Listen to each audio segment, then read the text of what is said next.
Asia Uncut, brought to you by Electronic Arts and Crown Relocations.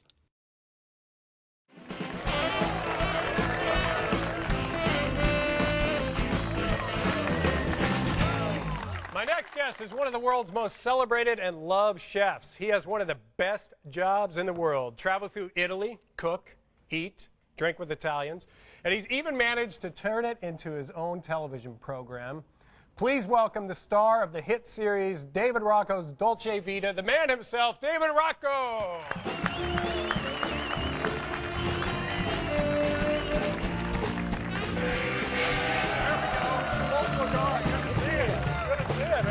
Well done.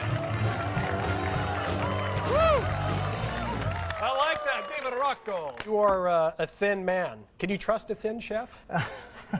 Now, you spend half your time in Canada, and then you spend the other half in Italy. Florence. What a life. You really are living Dolce Vita, aren't you? Yeah, I figured, you know, if a broadcaster can pay for me to go to Italy, hang out, eat, drink, it's not too bad. No, this isn't bad at all. Did you know you have these cooking skills early on? When did you move beyond peanut butter and jelly and macaroni and cheese? You know, that's interesting because growing up, that's all I wanted to eat was peanut butter. Yeah. Because, you know, in Toronto, I felt like the poor immigrant. So my mom would give us these sandwiches of rapini and provolone and focaccia, you know, with the paper bag would be oil stained and would be sent to school like that. And I'd like get my head kicked in, you know, because I was like the Italian. And I just wanted peanut butter and jelly. And so, but you know, I always loved food, so that was a good way to learn and, you know, just start eating. So what brings you down to Asia? Well, I'm in Singapore doing the World Gourmet Summit. We have a great evening dinner where we're spreading a little Dolce Vita, and also I'm doing a workshop. I mean, Singapore is an amazing food town. Last night we went to this fantastic Indian restaurant, Little India. Yeah. And it was great. You know, you eat on these banana leaves and with your hands, and oh, it was amazing. And speaking of the little little Dolce Vita, you get paid to travel around the world, eat food, have some nice drinks. What a gig. Not bad, and we just shot our 4th season, which will air later this year on the Travel and Living Discovery. That's terrific. I noticed how you were very sweet in here and you called out your wife. Yeah, well, she's executive producer and producer. So I sleep with the producer, you know. Keeping a little harmony at home there, huh? It's a dirty business. Yeah, that's all right. That works out well, though. I don't sleep with our producer. He's not my type. No way. So, Italian food, is there a particular favorite dish? You know, it's funny because you introduced me as the chef. Yeah. And, you know, my tagline when I first started out was, I'm not a chef, I'm Italian. Right. Because it's kind of like, it's in my DNA, like, what's the big deal? You know, you cut up some tomatoes, you cut up some, you know, some cheese, olive oil, and that's the dish. I mean, is that a recipe? Yeah. So, you know, and that's kind of the approach to our show in the book. It's really simple, seasonal ingredients, how to assemble it, and make it in no time at all. So you go around Italy, you film there. Go around Italy. So you got to hang up some great stories from Italy, I bet. Our home base is in Florence. Yeah. And so we mostly shoot the show in Florence, but then we go to the Amalfi Coast, which is fantastic, great area. Beautiful. And Sicily as well, which there was a lot of interesting stories there. Oh, I'm sure. Yeah. Well, it was just funny things happen. So like in the Palermo market, it's a real tough market. And so I was told, you know, you can't go there with camera equipment because basically you'll turn around, you know, someone will say, hey, look at that Vespa, and your equipment's gone. So we went one day and to do some pre-scouting, and someone introduces me to The Godfather. So I say, hey, I'm just, you know, a little cooking guy, do a cooking show. He goes, oh, you know, Italian, I love food.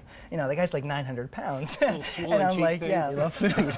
Yeah. And surprise! Exactly. So I said, you know, we're doing a cooking show. We might need your assistance. And he said, you know, no problem. He goes, as long as you cook for me. That was it? I became an extra on the show. And, you know, it was funny. It was the smoothest shoot we ever had. You got to let. So I hope he liked the food. Considering you're sitting here, I'm assuming it went well. People are so fussy about food these days. There's all this. What's up with that? It's funny because when we were doing our 2nd season, there was the whole Atkins diet, you know, carb. No, there's not the carb. Yeah, so I said, screw it. I said to my stylist, make me a T-shirt and write, I love carbs. So I did an episode all on carbs. and you know, Italians love their carbs, and it's all moderation. It's what you put on the carbs that really screws you up. Right. I forget what Italian actor said, Italians have 2 things on their mind, and the second is pasta. Yeah, I mean, exactly. you love You love pasta. I mean, you know, and carbs is important. Are you seeing more Asian cuisine go to the West, being Oh, more totally. of an influence? Well, there's that whole It's more and fusion more thing, popular. which is kind of cool, you know. But even in my cooking, now I'm starting to experiment at home. So I'm doing risottos with, you know, curry risotto, and you know, playing around with coriander and different herbs. So still maintaining, you know, tradition, but once in a while, kind of fool around with different herbs and spices. So it's all cool. I mean, that. cooking should be fun. I mean, gone are the rules where you have to have red wine with meat, white wine with fish. It's like... Leave us with that part of what is the secret behind great Italian food? I keep playing the Italian thing. You want to talk about Canadian food? Is there really any specific Canadian food? Poutine.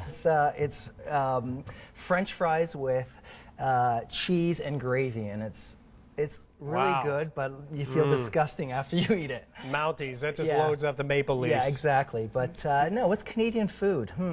Gee, I don't know. Maple syrup, I guess. Yeah, that's about it. Yeah, you know, I'm going to go back and, does your show air in Canada? Yeah, it will now. Yeah, now that you've been on here, they're going to say, get Asia Uncut on the air in Canada. Kick his ass for saying we have no food in Canada. No, you know, it has great ethnic groups and a lot of, you can have almost anything there. Yeah, but there's nothing really Canadian. So the book is David Rocco's Dolce Vita. The TV show is the same. I love that. Yeah. Consistency. People are going to get That was confused. my wife's. She got to put your name on the show. You It's like all about that branding. And you're very bright today, by the way. Yeah, well, I figured with, you know, 38-degree temperatures, you know, I should kind of just wear all white. You had to go for the white. Exactly. Speaking of Italy, we have a little message. You've seen The Godfather, so Yes. we got to, where is this little thing here? It's starting to stink. We thought we'd leave this. Yeah, is this a message from... This is a message from that man. Yeah, I think if you say too much, it revealed the identity. Exactly. That's all yours. Very good. Very good. Excellent. Well, David, thanks a lot. I appreciate it. Thanks for coming on to Asia Uncut. Excellent. All right, thanks to all my guests tonight. Tuning in to Asia Uncut. Until next week, keep it uncut.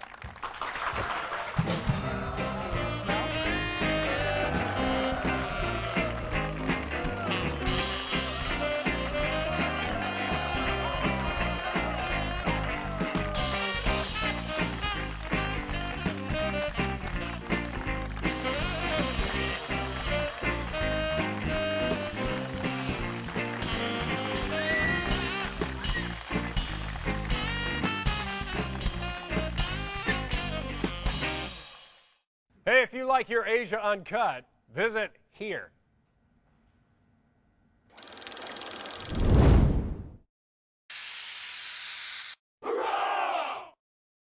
Asia Uncut, brought to you by Electronic Arts and Crown Relocations.